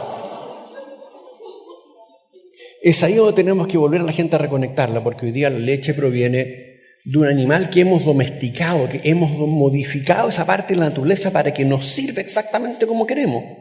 Y hemos sido tan arrogantes que la especie que dio origen a ese animal doméstico la extinguimos. Ya no existen los auros. Los eliminamos de la faz de la tierra. Suave. Entonces eso no puede ser. Lo que tenemos que hacer es restaurar no solo lo que creemos que el mundo era, sino que tenemos que reconectarnos con la naturaleza en todos sus valores. No significa abrazar árboles, como dijo María Los Ángeles. No, significa entenderla y por lo tanto actuar de una manera que no la vuelva a poner en jaque. Y si es así, si entendemos esos valores, podríamos intentar restaurar, volver atrás a una configuración, una forma de funcionar, en la medida de lo posible, porque hay otro acto de arrogancia, la naturaleza. Y si soy capaz de hacer eso, soy capaz de asegurarle un futuro a nuestros hijos, a nuestros nietos, bisnietos, a las generaciones futuras.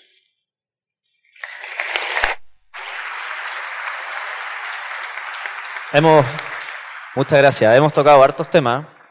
Podríamos estar por semanas hablando de cada una de estas cosas. Pero han salido, en general, yo creo que la gente que está acá salen hartos problemas y problemáticas. Y hay un lado bastante crudo, que es la realidad. Pero también sale y ha salido de la boca de todos ustedes sobre el amor, sobre el encantarse, sobre el querer la naturaleza, sobre aprender de ella, sobre educar, sobre los niños, que hay niños acá en el público también. Y ahí está el futuro, ¿no? Ahora, con respecto a lo que viene, es un tema que tenemos que abordar y que tenemos que tocarlo y deberíamos ir por los dos lados, por el lado de la realidad, de lo crudo, y por el lado también de lo positivo, de las soluciones, de lo que ustedes piensan y creen, y es sobre el cambio climático. Así es, de todos los temas que quisimos profundizar, hay uno que lo pusimos como protagonista porque es un concepto que yo creo que uno lo conversábamos con el grupo, que si uno lee el diario, ya el cambio climático lo ocupan, pero para cualquier cosa. Y es un concepto que ya está quedando, quizás uno como que, nada, no me produce nada el cambio climático, entonces un poco lo que queremos conversar hoy día es qué es el cambio climático, qué significa, de qué forma usted lo puede, o uno lo vive día a día. Además, como muchos de ustedes sabrán, o les aprovecho contar, este año en diciembre es la COP25, que es, bueno, el encuentro que organiza la ONU sobre cambio climático y se va a organizar en Chile. Como contaba Florencia en su presentación, ¿se acuerdan de cuando fue el Acuerdo de París? Bueno, han pasado, ¿cuántos son? ¿3 años ya? Del 2015 al 2019, 4, perdón, y va a ser en Chile. Entonces, las oportunidades que hay como país son muchas y yo creo que eso es esta última etapa de la conferencia en que se arme un debate en que entre todos los panelistas traten de bajar este concepto y que la gente lo logre entender. Yo creo, para dejar la bomba y al tiro, ¿cambio climático o calentamiento global? ¿Cuál es el término? No, es que a mí me saca de mis casillas esto del cambio climático. ¿Se acuerdan de Fuente Ovejuna? Así que a mí me parece que es inaceptable. O sea, ya entrar a esta discusión, bueno, calentamiento global, ya bueno, eso tiene una consecuencia, que es un cambio climático. Resuelto el problema. Pero no puede ser, yo realmente no puedo creerlo. La otra vez se inundaron unas ciudades por ahí, en Chile, se están inundando todos los años. Y la última respuesta oficial es, no, fue el cambio climático. ¿Ustedes pueden creer que el cambio climático sea capaz de inundar ciudades? Las ciudades están mal diseñadas. Es otro el problema. No es que el cambio climático haya inundado, que llovió más, hay más intensidad de precipitación, está bien, pero los responsables somos nosotros. Nosotros estamos planificando mal nuestras ciudades. Por ejemplo, quiero dar un caso, porque este chivo expiatorio, cambio climático, a mí me parece que hay que ordenarlo. Y como tenemos una educación como la mona, bueno, ahí está, pues entonces uno dice, sí, fue el cambio climático, fantástico. Y no necesariamente. Hay que ser delicado, hay que ser cuidadoso y responsable. Ando un poco intenso. Javier, ¿tú querías decir algo?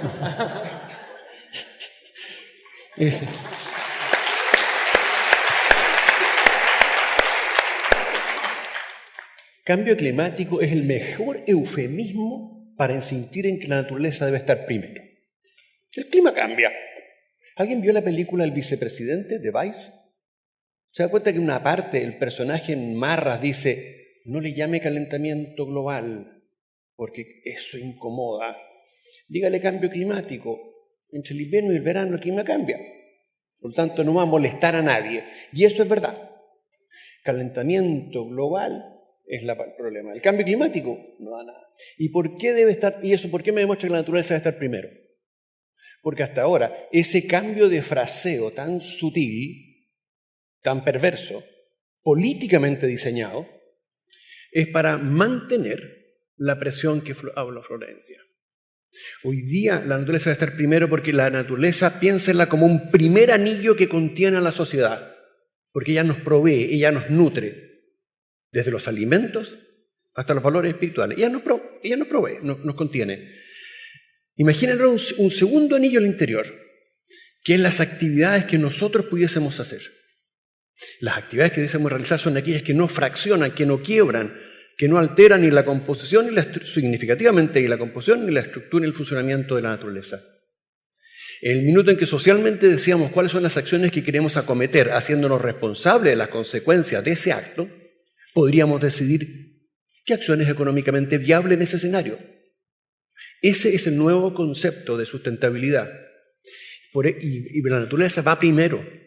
Es el primer anillo. Hoy día el concepto de sustentabilidad son 3 pelotitas que se parecen a los aros olímpicos. ¿Se acuerdan? 3 pelotitas, y la parte central, como se sobreponen las 3 pelotitas, ese es el desarrollo sustentable. Eso es mentira.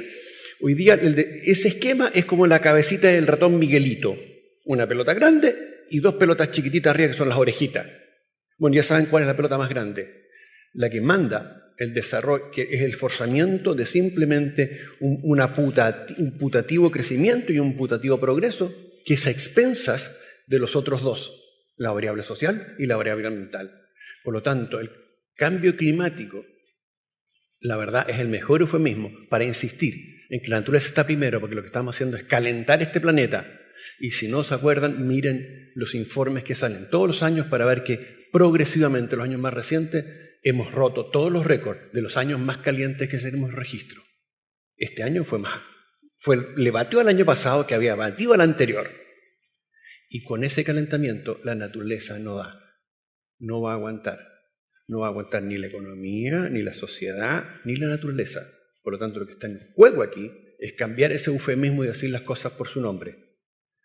Tenemos que actuar y actuar rápido. Todavía tenemos oportunidades. Sabemos cómo. Y me pueden decir por qué después de 25 reuniones no hemos detenido el crecimiento de la temperatura y librado lo que hace efecto invernadero. Ya saben la respuesta. Gracias.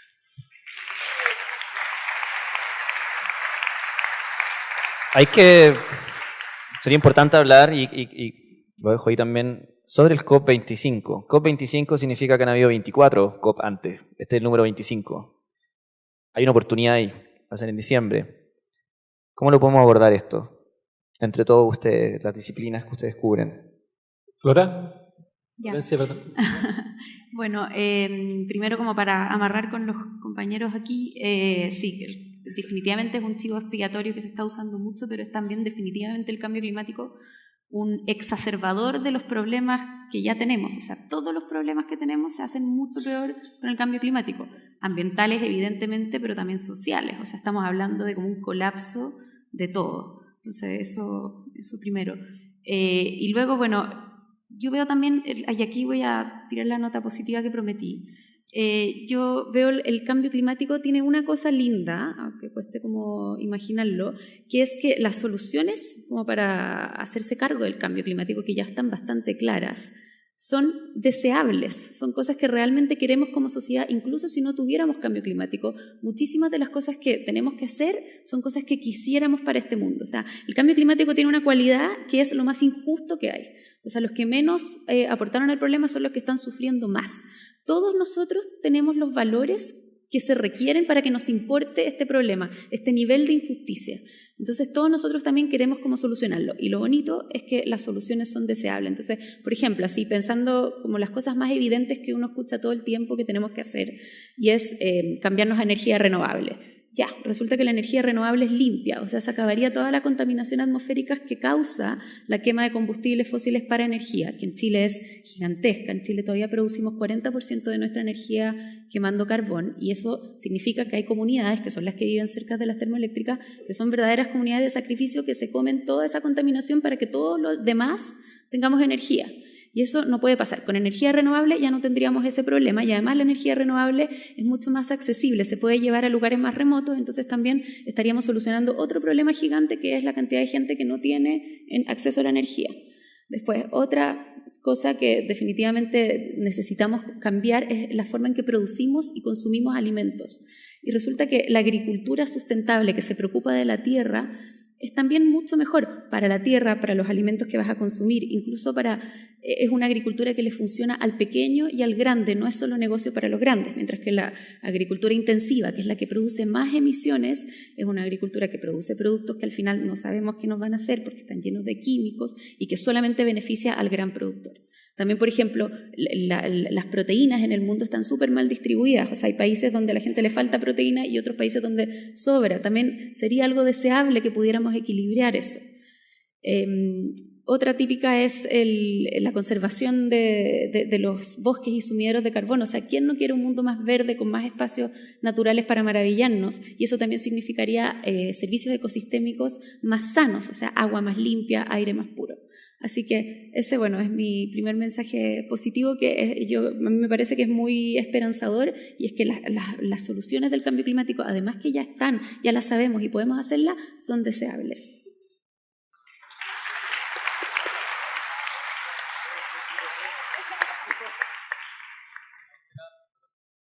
A este lado a mi mano izquierda, ¿qué sienten de la COP? María, tú que también estás más metida en el mundillo, ¿cuáles son los desafíos de la COP, que estamos a 7 meses que ocurra en Santiago de Chile? ¿Cómo lo ves tú? Son todos, está todo pendiente todavía, pero a mí me gustaría como hacer un poco un hincapié en una condición que tiene Chile, que tiene Chile, que es bien positiva, y que la COP venga y que esto suceda acá, tiene esta potencialidad de poner esos asuntos en valor y ponerlos en discusión. No cabe duda que estamos un poco, comillas, condenados a ser un país que produce cobre. O sea, tenemos el 30% de las reservas de cobre del mundo, y pensar respecto de eso, de cómo producirlo de mejor manera, ciertamente se lleva una gran cantidad de recursos de inversión en conocimiento. Pero también, como nos mostró Guy, Chile es un país que todavía tiene mucho territorio virgen, y además Chile es un país que tiene otras condiciones particulares. Hay muy pocos países en el mundo que tengan una confluencia casi tan precisa entre sus límites biológicos y sus límites administrativos.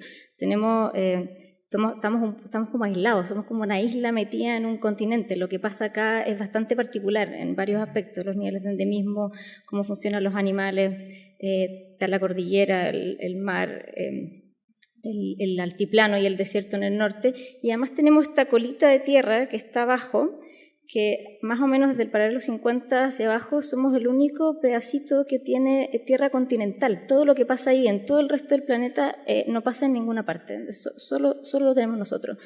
Y eso se ha convertido en una oportunidad en torno a los laboratorios naturales. Si nosotros como país empezáramos a invertir un pedacito muy pequeño de lo que ganamos explotando cobre en conocimiento, podríamos, no en mucho tiempo, entendiendo que la aceleración de la generación de conocimiento es cada vez mayor, no en mucho tiempo, tener una industria de conocimiento muy potente en torno al medio ambiente. Eso ya lo vio varios gobiernos anteriores, y se vio plasmado en la política de astronomía. En este minuto Chile desde acá se produce la mayor cantidad de conocimiento en torno al espacio que en cualquier otra parte en el mundo, y por eso las inversiones están haciéndose acá, incluso en contra de todo lo que en algún momento se dijo, que como somos un país sísmico no podemos tener telescopio. Y lo mismo está pasando en el sur, con este pedacito de tierra que les digo, que además se une con el continente antártico. Entonces somos la puerta de acceso al continente antártico, y el continente antártico es un territorio de paz y de conocimiento. Esos dos nodos en este momento están posicionando a Chile en un lugar de producción de conocimiento en torno a nuestra biodiversidad y a lo que nos define productiva y culturalmente en este territorio, y nos quedan muchos otros lugares. La misma Punta Chora, al frente de la Reserva General de Aceituno, también tiene una potencialidad enorme. Así también Melimoyo, y así hay otros lugares. Los salares tienen también un montón de respuestas respecto a épocas muy anteriores de la Tierra, y acá se pueden contestar.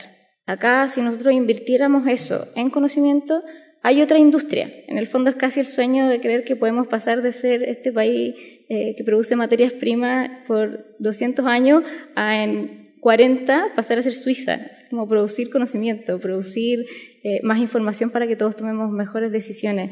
Creo que eso si la COP pudiera instalarnos ese germen de tener ganas de ser un país que no solo produce materias primas, sino que también produce conocimiento y le saca partido a la cantidad de científicos que están produciendo mucha información y que terminan un paper. En este minuto en Chile el 100% del conocimiento científico se produce con plata pública, plata de todos nosotros, y eso ninguno de nosotros tiene acceso, y no estamos empujando eso tampoco. Y eso creo que es un desperdicio enorme, considerando dónde estamos parados.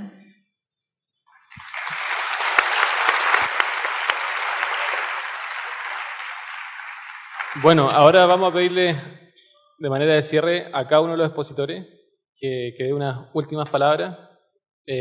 Como habíamos dicho, habíamos tratado de dar un mensaje esperanzador.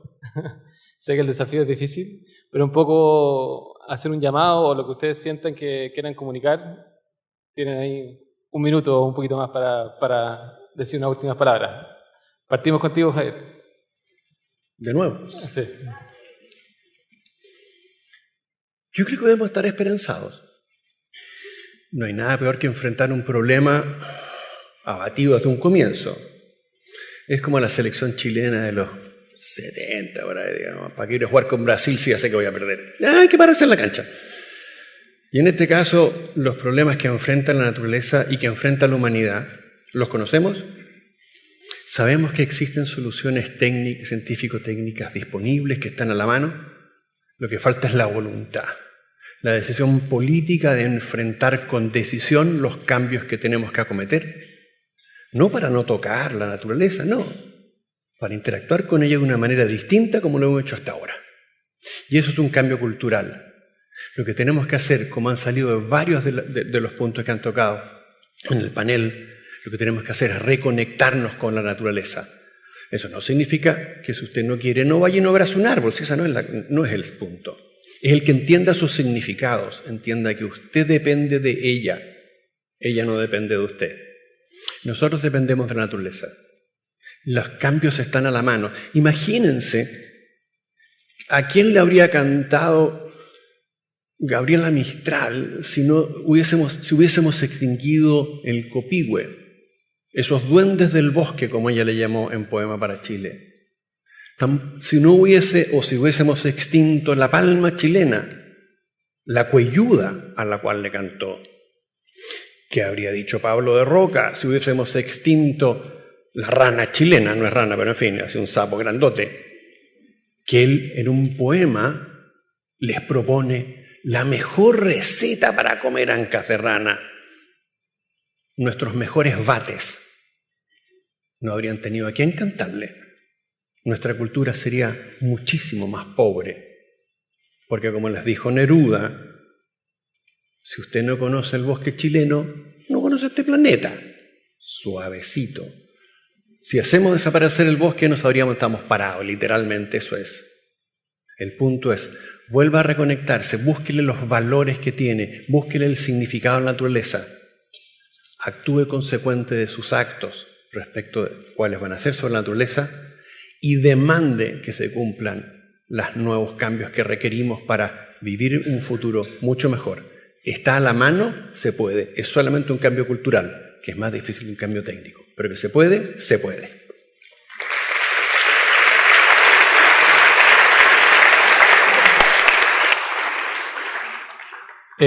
Don Guy, ¿vamos al otro extremo? Perdón, no sé si el señor de las luces lo maté con eso. Está bien. Muy cortito, yo creo que todos tenemos una oportunidad, todos somos protagonistas de este cambio y hay que esparcirlo. Ojalá cada vez que nuestras acciones tengan que ver con lo que comemos, cómo nos transportamos, seamos conscientes de las implicancias que tiene esa comida que estamos comiendo o cómo nos estamos transportando. Se está decidiendo ahora, hay un tema súper atingente en el Beagle, Canal Beagle, rodeado de parques nacionales, se están instalando las salmoneras. Y eso, la verdad es que yo he recorrido muchas veces ese canal y me complica. Ya tenemos salmones para tirar para el mundo, somos los segundos productores de salmón a nivel mundial. Eso es algo que no me orgullece, me da vergüenza. Gracias.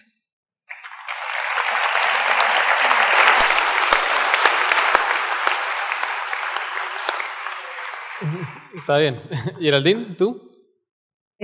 Sí, yo quiero poner mi énfasis y mis esperanzas en las generaciones más jóvenes, en que los conozco y en todos estos años que llevo compartiendo con ellos, menores que yo sé que tienen la fuerza, tienen la energía, tienen las ganas, tienen el propósito de crear un país diferente, de inventar una forma de vivir nueva, de no seguir repitiendo los mismos patrones a todo nivel, ya sea sociales, culturales y cómo nos relacionamos de hecho con la naturaleza. Y también me esperanza que he visto a esos mismos jóvenes en todo nuestro continente, en toda América Latina. Hay una fuerza joven muy interesante, muy importante, que no la he visto reflejada en el hemisferio norte y que creo que ese es nuestro mayor capital y es al que tenemos que darle todos los recursos para que nos ayuden a mejorar nuestro país y el mundo.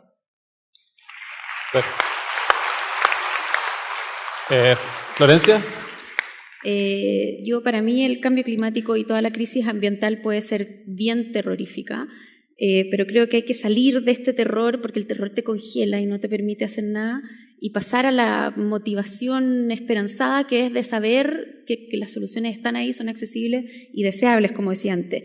A mí algo que me dio mucha esperanza hace poco es lo que está pasando con el movimiento de jóvenes y niños que están peleando contra el cambio climático y que empezó todo con la revolución de esta niña que les mencioné, Greta, que resolvió todos los viernes ir a pararse afuera del Parlamento sueco con un cartel que decía «Paro escolar por el clima». Y en el mundo la empezaron a seguir y es un movimiento feroz que ha encendido en todas partes y de hecho el 15 de marzo anterior hubo una marcha acá en Santiago, probablemente supieron, que fue replicada en todos los continentes, millones de niños marchando. Entonces, eso creo que es una gran esperanza porque los niños tienen la legitimidad para exigir el cambio que los adultos no hemos podido hacer y además los niños siempre van a ser escuchados por los adultos porque a la gente le importan mucho sus hijos. Entonces, bueno, yo tengo como 3 consejos que dar. Uno es que se hable del tema, porque esto del terror, del no saber, no entender, a veces como que nos congela.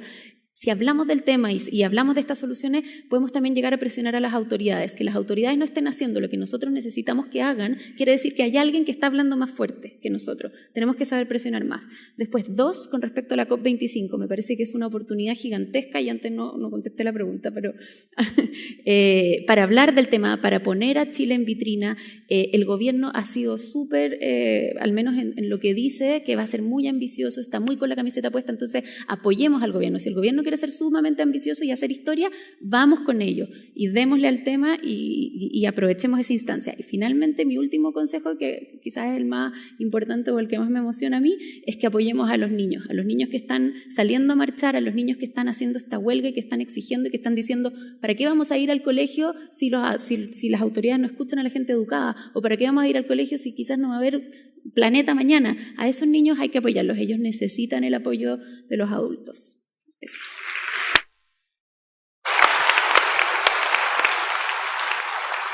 Nico, tú sigues. Tu palabra de cierre. Ya, yo quisiera mencionar un par de cosas nomás.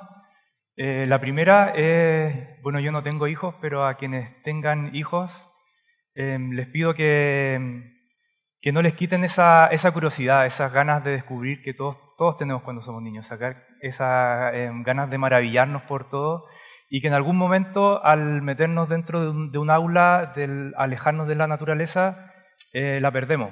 Y después ya en la vida adulta es cada vez más difícil volver a reconectarnos con la naturaleza.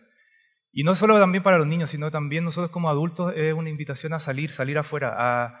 No es necesario salir a un parque nacional, salir a la cordillera, sino que a veces en el patio de tu casa o en tu terraza puedes descubrir cosas nuevas, puedes maravillarte con tu entorno. La otra vez estuve en la casa de un amigo en la noche y en el patio sacamos una luz UV y empezamos a ver todos los animales, los bichitos, las flores que salían y estuvimos, no sé, 1 hora mirando y buscando. En el fondo, en 1 metro cuadrado tú puedes encontrar la inspiración para poder maravillarte, para inspirarte, para emocionarte también. Y lo otro también un poco relacionado con lo que decía Flora sobre estos nuevos movimientos que están surgiendo, que por ejemplo el caso de Greta, esta chica de 16 años que movilizó a todo el mundo por un tema que es global, que nos atañe a todos como especie humana, a las otras especies, al planeta completo. El tema del cambio climático está acá, es algo que ya, al parecer existe como una cierta apatía de la gente que cuando escucha hablar de cambio climático como que lo deja pasar. Y hoy, claro, tenemos la oportunidad esta de la COP25 de ser anfitriones, pero creo que el país también tiene que estar a la altura de ser anfitrión de un evento como este. No puede ser que Chile organice este evento, pero que por otro lado el año pasado no se haya ratificado por parte de Chile el Acuerdo de Escazú, que justamente lo que hace este acuerdo es entregarle a la ciudadanía, a nosotros, a todos nosotros los que nos está perjudicando el cambio climático o cualquier desastre ambiental, el poder, para poder levantar la voz, para poder pedir más información, para poder actuar. Ese acuerdo Chile no lo ratificó, ese acuerdo también protege a líderes ambientales como Macarena Valdés, como Alejandro Castro, que fueron asesinados por proteger el ambiente. O sea, hoy en Chile existen mafias que están mandando a matar activistas ambientales y nosotros como país no quisimos firmar este acuerdo que le aseguraba ejercer este derecho que todos tenemos. De hecho, es un derecho el velar por un medio ambiente digno para todos nosotros. Y esta marcha que convocó esta chica, yo encuentro que es tremendamente valorable, de una fuerza tremenda, que una niña de 16 años nos está dando una lección tremenda a todos nosotros. Gracias.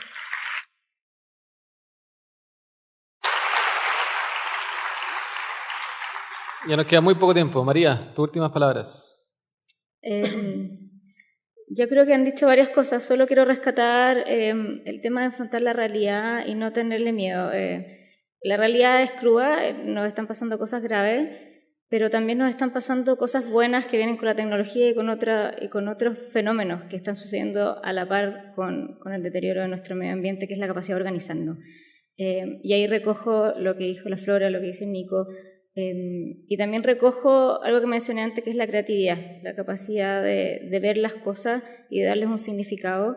Y creo que el mayor llamado, en el fondo, al que estamos dispuestos ahora es a unirnos, a armar un relato común. Y en las herramientas tenemos la posibilidad de entender al otro, de comunicarnos y poder armar una estrategia, armar una respuesta que realmente nos sirva a todos y que todos tengamos una mejor oportunidad.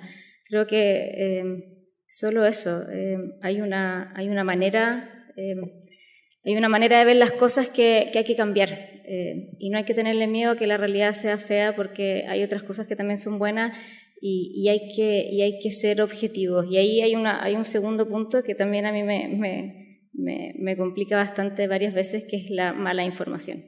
Esto de la superinformación por todas partes también nos tiene expuesto a información que no es real, y es muy difícil discernir cuál es la información correcta, cuál es no la información correcta. Y creo que ahí tenemos una responsabilidad enorme de ser responsable con las fuentes. Entonces, en el fondo, mi llamado, si es que uno puede hacer algo como eso en alguna parte, es a que seamos responsables con lo que sabemos, seamos responsables con la fuente, seamos creativos, y esa creatividad la unamos con la de otras personas y colaboremos. Creo que ese es el camino, colaborar.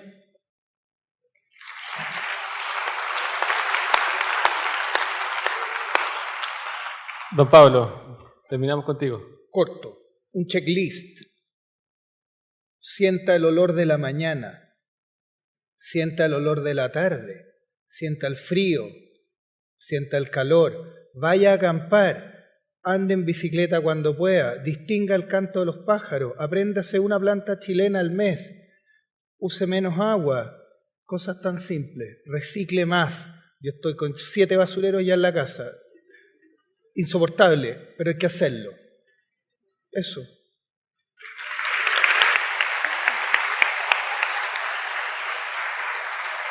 Tenemos hartas preguntas del público. Lamentablemente el tiempo es muy corto, entonces tenemos un compromiso. La temporada 2 de Naturalista está acá.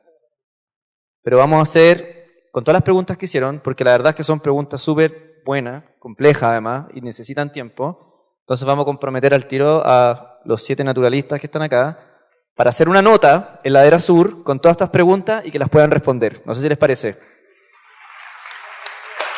¿Sí? Bueno, quiero agradecer a todos, decirles que esto fue grabado, va a estar en podcast en 2 días más en la página de Encuentro del Mercurio, van a poder verlo, compartirlo. Y nada, agradecer a todos que hayan venido, gracias a los expositores y nos vemos en una nueva ocasión. Muchas gracias.